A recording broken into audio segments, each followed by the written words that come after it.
What's up? Back with another video today, and I'm pretty excited about this one because it's a topic that I'm super passionate about.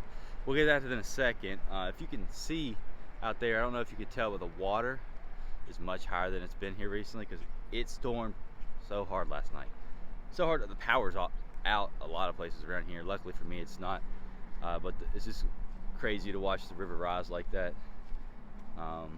But anyways, let's get on to the video today. So what I wanted to talk about was the new PlayStation Plus subscriptions, because for one, I'm a PS5 gamer. I love video games, play them all the time.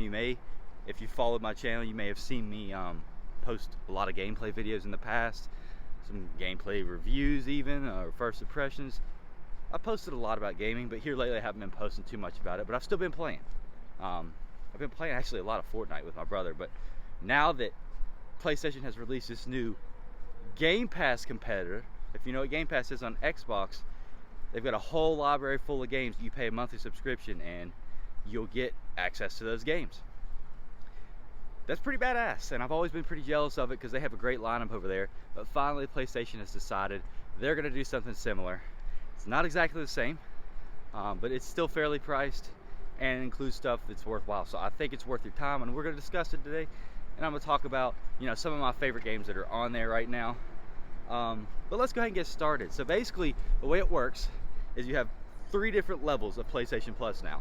You used to just have PlayStation Plus, and you would have PlayStation Now, which was their streaming that had like a streaming platform that you were able to download games, and it had a huge library, but it wasn't a great library. There was not really a ton of brand new games on there or anything like that. So PlayStation Now was lacking. They combined PlayStation Now with PlayStation Plus. So if you already had PlayStation Now and you had a subscription, your subscription is going to be converted to the new PlayStation Plus middle tier, which is called Extra. And then the final tier is called Premium, and we'll discuss the difference between all 3 of them. So the first one, PlayStation Plus Essentials, is the same as it's always been. You get 2 to 3 free games each month. You can play online, you get cloud storage, a couple other things, discounts, stuff like that on the store. But then when you move up to Extra, which is where I'm currently at, you get access to this new library of games, which is way better than PlayStation Now was. I mean, wait till you hear some of the games I'm going to be talking about once we discuss these 3 levels. On level 3 though, you get to Premium, which the main difference there is you still get access to the library, you get everything on all the other 2 tiers, but you also get access to classic games such as PS1, PSP, some PS3 titles, maybe even PS2, I don't know. But you also can stream your games, which I'm not big into doing, but I know some people enjoy doing that. So I think that that's cool for some people, but I'm not going to go for that because I don't care about classic games and I don't stream. So I'm setting at tier 2, and for me, I already had 11 months of my PlayStation Plus left, so it only cost me about $27 to upgrade to this middle tier. Because they give you, since you've already paid a little bit, they don't make you pay all over again. They give you what you've got, and then you just add a little bit extra onto this new tier. So I'm sitting here with Extra, and now I'm going through the library picking out my games. And where I started off first were like the launch PS5 titles, or like ones that are first party that are super high quality games that I didn't get to play, either because they were $70, I wasn't sure about them, or I was busy with another game at the time. Now don't really have a game that I'm hooked on besides Fortnite, which I can get back to anytime. So I've kind of been looking for some games to fill the gap, mix it up here and there. First game that I picked to download was Demon's Souls. Now, if you're familiar with Dark Souls games, or Bloodborne, or Elden Ring, you'll be familiar with Demon's Souls. However, Demon's Souls is like the original type of this game that was remade recently, and it is gorgeous. It looks so good. There's DualSense support. The game is fucking dope, but it is hard, and it can be scary too, a little bit. Not like horror or anything like that, but you'll have some jump scares and shit fucking comes out of nowhere on you. I'm not really big on the Dark Souls type games from software, stuff like that. I'm not huge on it, but there was a game like that. It was kind of like on the edge of that genre. Star Wars Jedi Fallen Order, I fucking loved it. And I like challenging games, so, you know, I wanted to give this a shot just because it's a $70 game that is now in my library with my monthly subscription, which is paid for the rest of the year. So, you know, I was like, all right, Demon's Souls is that one. Next on the list, this one had me really hyped because I've been super curious about the game. It's got good reviews and I love Marvel. I'm talking about Marvel's Guardians of the Galaxy. Now, I've watched a lot of videos on this, but haven't played it, of course, till now. I played it last night a little bit, same with Demon's Souls. Demon's Souls is great, but it's hard, and I got tired. But Guardians of the Galaxy, also fantastic. It looks amazing, and it's just really fun. It kind of reminds me of Dragon Age or Mass Effect, how you get control of your partners, but you also have your main character. Now, you can't switch to, say, Drax or Groot or Rocket. What's the other one's name? Fuck, I forget her name. Damn, I forget the girl's name. If you can remember the Guardians of the Galaxy girl name, Gamora. There we go, it came to me. All right, so anyways, you don't get full control of them, but you can still use their abilities to support you in combat, and gives you a lot of variety. Plus, Star-Lord himself is really fucking badass. He's like basically on skates with a jetpack, and he's got dual pistols that have unlimited ammo. It's a dope game, and one thing that surprised me about it is that it's super narrative driven. Not fully. I mean, there's still a lot of gameplay to it, and it's very linear. It's not open world, but it's a good game. I can tell it's gonna be a lot of fun to play, and I plan on finishing it. It's gonna be tough with all these other games in the arsenal now, but Guardians of the Galaxy, another great one that's on this, you know, PlayStation Plus game catalog now. Next up is a game that I played a few months back, but didn't end up getting to finish because I returned to GameStop so I could get my money back. I basically rented it from GameStop, but I've been wanting to play it more, especially since they've added co-op to it. I can't wait to play it with my brother. I'm talking about Returnal. This is one of the best games I've ever fucking played in my life. It is so challenging, it is so fun, and the DualSense support is unreal. So the graphics, everything, is just amazing. Returnal, I cannot wait to start that one back up and introduce my brother to it, see if he can handle the skill that it takes to be good at it. All right, next game on my list, my personal list. Now, there's other games that I'm not talking about because either I've already played or, you know, I'm just not interested myself. But this game right here intrigued me a little bit. I've been curious about it since it released. It's called Werewolf the Apocalypse. I think it's, I don't know, not Bloodlines. Earthblood. Okay, there it is. Werewolf the Apocalypse Birth. Let me try that one more time. Werewolf the Apocalypse Earthblood. That's a difficult name. I need to chill with that. Should have just been Werewolf the Apocalypse. Anyways, it's a game where you're a werewolf and you can transform from a guy to werewolf.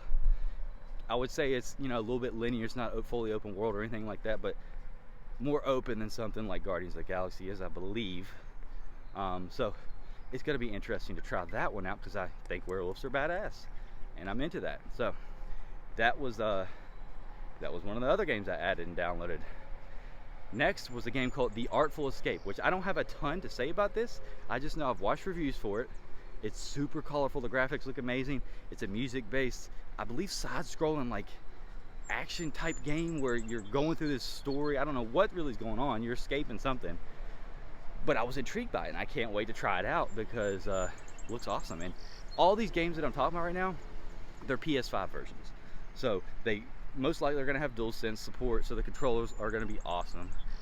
It's going to be 4K, 60 frames per second almost always. Sometimes they have a 120 hertz option, and you know, you downscale your resolution a little bit, but most of the time it's 4K 60, so everything's running smooth, everything feels brand new and good, and newer games are just so much more fun. I mean, I've played some PS4 games here and there, they're just not as fun as playing the PS5 games though, and that's just the way it is. Okay, so speaking of PS4 games, this one right here is a PS4 game, even though it's new. For some reason they only released it on PS4, and it kind of sucks because the frames are gonna be a little bit iffy on it. It's Shadow Warrior 3. So this game, I played Shadow Warrior 2 way too late.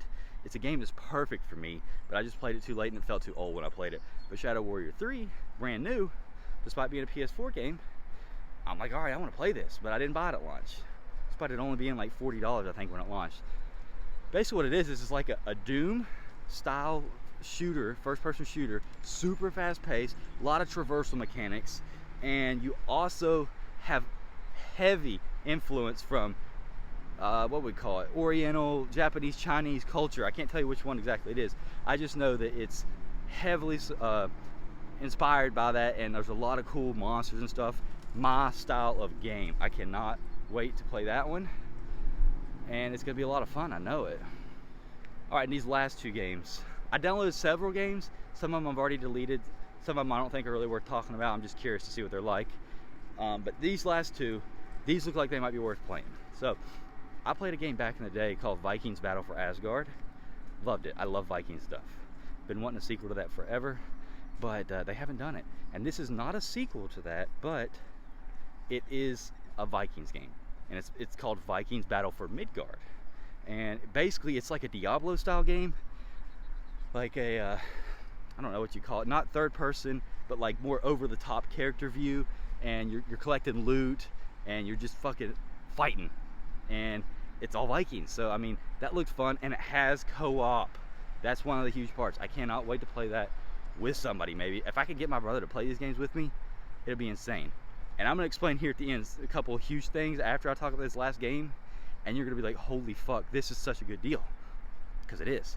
But okay, this last game, another PS4 game, but I still want to play it. I've been wanting to play it, I just never purchased it. Gravity Rush 2. You maybe have already heard of that. It was a pretty popular game. It's a great game, supposedly. And it just looks so fun. The movement in that game just looks amazing. The graphics are cool. It's a unique art style.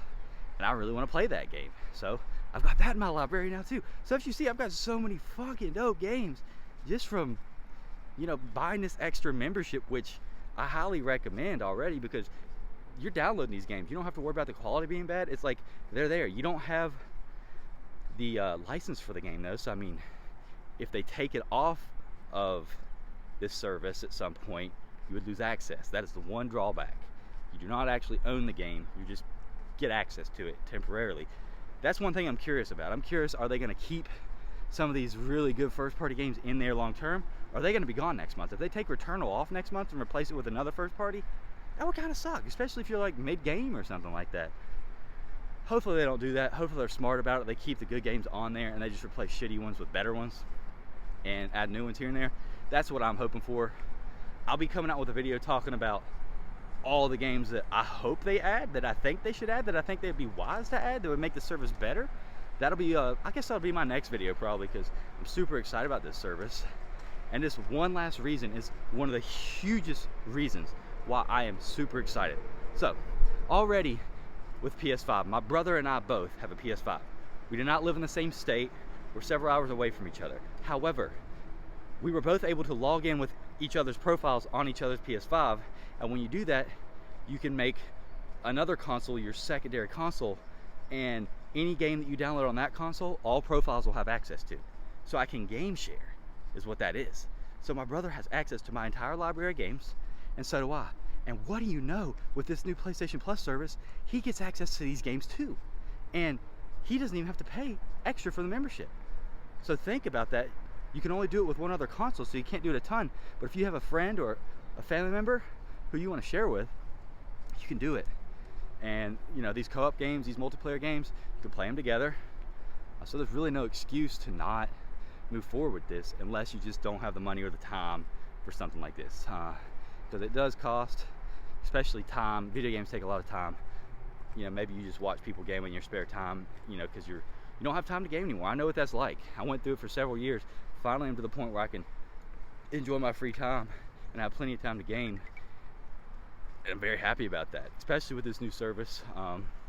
Yeah, I think that this new PlayStation Plus was a great move. I wasn't sure about it at first. I told myself I wasn't going to buy into it. And then day one, as soon as it launched, I'm upgrading. I couldn't help it. This was so exciting, and there's so many good games. And yeah, I'll be talking more, like I said, about what games I think they should add. And I'll also be talking about my experiences with these games that I brought up today, whether or not they were actually good. So far, I've played Demon's Souls, and it was a hell of a lot of fun last night. But I got to this part where I died a couple times, and I was like, it's like almost midnight, so I had to go to sleep. I was tired, but I had a lot of fun with it. And then when I played Guardians of the Galaxy, it was a lot of fun too. Those graphics are amazing in that game. It runs real smooth. I played a couple other games, didn't even mention that they're not worth mentioning, but if you look at the full list, I'll have it linked so you can check it out on PlayStation website. They have a giant library of games. It's in alphabetical order. They don't really have a great way to look through all the games on the PlayStation. It's weird. They should. I mean, they have it categorized, and they have it by like most popular, must play, stuff like that, but you can't go to view all and scroll through them all, which pisses me off. They need to fix that. But you can do the view all on the PlayStation website, so that's fine. But you got to look up the games individually. It doesn't have a picture of the box or gameplay or trailer or anything like that. It doesn't have all that on there, so it's a little cumbersome. They need to fucking mold the two together and make it work. The PS5, otherwise, the interface is great, but I need to work on that. That's the one thing I would say. But yeah, if you found this video entertaining or useful, or you just want to support me, be sure to leave a upvote or reblog or something. Definitely leave a comment. That's mostly what I care about, because I would like to communicate to people about these games, because clearly I'm excited. Am I not? I mean, is it not clear? I want to talk gaming with you. If you're down, if you're a PlayStation gamer, let me know and tell me which game you're most hyped about. I'd love to hear. But for now, this could be the end of this video. I'll have another one tomorrow, so come back for it. Be sure to follow if you're not already, and I'll catch you again soon. See you. Peace.